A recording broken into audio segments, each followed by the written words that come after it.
Now that we're talking about TNA now, let's talk about TNA over the years. I don't know if we've ever gone in depth talking about them. When did you become a TNA fan? When was like your prime time of watching them? Weekly pay-per-views with AJ. When they first came out, AJ was big into renting them for like the $9.99 a month. And it was interesting back then. You know, you get guys like Nikita Koloff and Dusty Rhodes showing up, or Lex Luger showing up. Vader showed up for an appearance.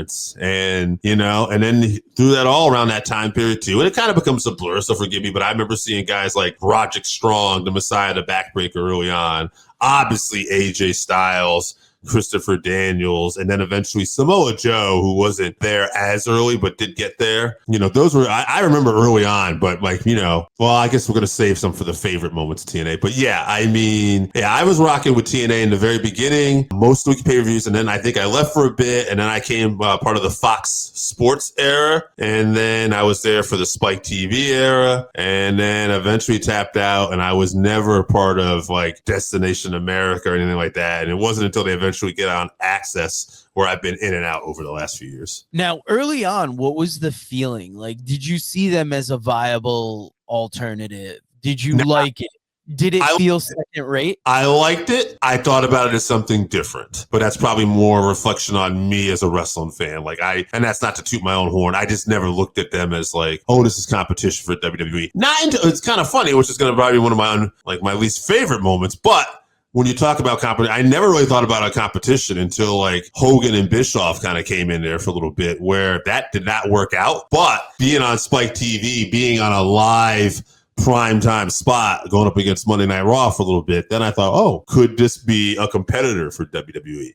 It didn't, but you know what I mean? There was that brief time. That was probably the only time where I thought of them as like potentially competition. Oh, wow. That's interesting. Like, I got into them mainly during that Destination American era. That's kind of when I came back to wrestling. Yeah. And I was, you know, seeing what was out there, and it wasn't the greatest. Like, when I was watching it, I felt like I was watching a second-rate show that at times had some like golden moments. And I don't think it was until like the Beatdown Clan where I was like, I can get behind these guys. That was MVP, Bobby Lashley. I'm trying to think. Low Key was in there. And then I was getting TNA DVDs where I'd find the old, you know, watching some of the old pay-per-views. And like, there were wrestlers I liked on there, but there was nothing that like stuck for me that I'm like, oh, these guys are awesome. I was like, it's an interesting alternative, but you're going to be watching some crap on there. Yeah. And I've stuck with them ever since now, and they've been through waves and flows. And it's kind of like I always have this hope for them, but it seems like they consistently let me down. Mm-hmm. Yeah, we've been on a good run the last 3-4 years, though, I'd say. Yeah, consistently going up. A few moments here and there, you know, where there's some stuff that's kind of silly or whatever, but I'd say for the most part, TNA has been consistently putting a good product out there. You know, I think someone's called it best. Really, the only thing they kind of dropped the ball on in the last few years was maybe getting rid of Scott D'Amore. Like maybe, you know, that was probably a mistake, you would think. But other than that, I would say everything else has been pretty solid, and the company's staying up there where it needs to be right now. Yeah, I'd have to agree with you there.